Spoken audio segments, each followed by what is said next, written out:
వండినా అయ్యే జరంతా వేయకపోతే అది అది అంటే వస్తే చూపకపోతున్నా టేస్ట్ వస్తే వేయకపోతున్నా అని కాదు వస్తే చూపకపోతున్నా టేస్ట్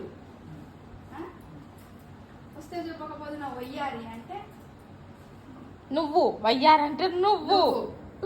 జరంతా వేయకపోతే అదినే అని నువ్వు నన్ను అన్నావు నేను వస్తే చూపకపోతున్నా అదినే అని నిన్ను అన్నా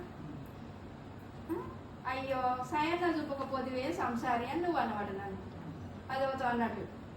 వస్తే చెప్పకపోతే నా వయ్యారి అని నేను అన్నదంట నువ్వు సంసారం అంటే నేను వయ్యారి అన్నా ఎవరిది బాగుంది అదే బాగుంటుంది లైక్ షేర్ పక్కకున్న బెల్ కొట్టుండ్రి ఇంకా కామెంట్స్ కావాలంటే మళ్ళీ చేయండి చూసినావా నువ్వు కూడా నన్ను సంసారం